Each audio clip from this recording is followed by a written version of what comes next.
Hello friends, എല്ലാവർക്കും നമസ്കാരം. ഇന്നത്തെ വീഡിയോയിലേക്ക് എല്ലാവർക്കും സ്വാഗതം. കുഞ്ഞുങ്ങൾക്ക് എപ്പോൾ മുതലാണ് പല്ല് വന്ന് തുടങ്ങുന്നത്? വരാൻ താമസിച്ചാൽ ഡോക്ടറെ കാണിക്കണോ? വരാൻ താമസിക്കുന്നതിൻ്റെ കാരണങ്ങൾ എന്തൊക്കെയാണ് എന്നതിനെക്കുറിച്ചാണ് ഇന്നത്തെ വീഡിയോയിൽ പറയുന്നത്. കുഞ്ഞുങ്ങൾക്ക് സാധാരണയായി പാൽപ്പല്ലുകൾ വന്ന് തുടങ്ങുന്നത് 6-ാം മാസം മുതലാണ്. 2-3 വയസ്സിനുള്ളിൽ കുഞ്ഞുങ്ങൾക്ക് മുഴുവൻ പാൽപ്പല്ലുകളും വരുന്നതാണ്. 20 പാൽപ്പല്ലുകളാണ് കുഞ്ഞുങ്ങൾക്ക് 3 വയസ്സിനുള്ളിൽ വരുന്നത്. സാധാരണയായി കുഞ്ഞുങ്ങൾക്ക് ആദ്യം പല്ല് വരുന്നത് താഴത്തെ മോണയിൽ നിന്നാണ്. അത് കഴിഞ്ഞാണ് മുകളിൽ പല്ല് വരുന്നത്. എന്നാൽ ചില കുട്ടികൾക്ക് ആദ്യം മുകളിൽ മോണയിലാകും പല്ല് വരുന്നത്. ചില കുട്ടികൾക്ക് 6 മാസത്തിന് മുമ്പും ചില കുട്ടികൾക്ക് വൈകിയും പല്ല് വരാറുണ്ട്. ഇതൊക്കെ നോർമൽ ആയിട്ടുള്ള കാര്യമാണ്. 3 മാസമായിട്ടും കുഞ്ഞിന് പല്ല് വന്നിട്ടില്ല എങ്കിൽ കുഞ്ഞിനെ ഒന്ന് ഡോക്ടറെ കാണിക്കേണ്ടതാണ്. എന്തുകൊണ്ടാണ് ഇങ്ങനെ കുഞ്ഞിന് പല്ല് വരാൻ വൈകുന്നത് എന്ന് നോക്കാം.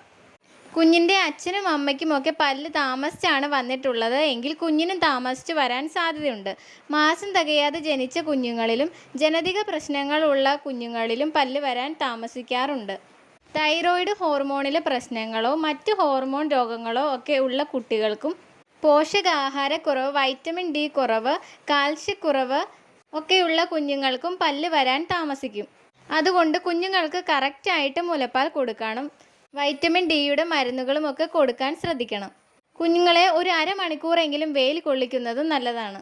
പിന്നെ കുഞ്ഞിൻ്റെ മോണയ്ക്ക് കട്ടി കൂടുതലാണെങ്കിലും കുഞ്ഞിന് പല്ല് വരാൻ താമസിക്കാം. ഈ കാരണങ്ങൾ കൊണ്ടൊക്കെയാകാം നിങ്ങളുടെ കുഞ്ഞിന് പല്ല് വരാൻ താമസിക്കുന്നത്. 13 മാസമായിട്ടും കുഞ്ഞിന് പല്ല് വന്നിട്ടില്ല എങ്കിൽ തീർച്ചയായും കുഞ്ഞിനെ ഒരു ഡോക്ടറെ കാണിക്കേണ്ടതാണ്.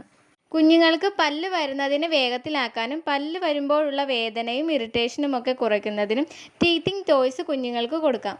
കുഞ്ഞിന് 4-5 മാസമൊക്കെ ആകുമ്പോഴേക്കും ഇത് കൊടുക്കാവുന്നതാണ്. കുഞ്ഞുങ്ങൾക്ക് ഇത് കൊടുക്കുന്നതിന് മുൻപ് നന്നായി കഴുകി വൃത്തിയാക്കിയതിന് ശേഷം മാത്രം കൊടുക്കുക. കുഞ്ഞിത് വായിൽ വെച്ച് കടിക്കുമ്പോൾ പല്ല് വരുമ്പോഴുള്ള ഇറിറ്റേഷൻ കുറയ്ക്കുകയും മോണയ്ക്ക് നല്ലൊരു മസാജിങ് എഫക്റ്റ് കിട്ടുന്നതുമാണ്. മാത്രമല്ല കുഞ്ഞിന് ആരോഗ്യമുള്ള പല്ലുകൾ വരണമെങ്കിൽ അമ്മയും കുറച്ച് കാര്യങ്ങൾ ശ്രദ്ധിക്കേണ്ടതുണ്ട്. പ്രഗ്നൻ്റ് ആയിട്ടിരിക്കുന്ന സമയത്ത് അമ്മ കാൽഷ്യം, വൈറ്റമിൻ ഡി അടങ്ങിയ ഭക്ഷണങ്ങളൊക്കെ നന്നായി കഴിക്കണം. എങ്കിലേ കുഞ്ഞിന് അമ്മയിൽ നിന്നും ഇവയൊക്കെ ലഭിക്കുകയുള്ളൂ.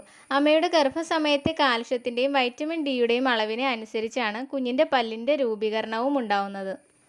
ഈ വീഡിയോ നിങ്ങൾക്ക് ഉപകാരപ്പെട്ടു എന്ന് കരുതുന്നു. മറ്റൊരു ടോപ്പിക്കുമായി അടുത്ത വീഡിയോയിൽ കാണാം.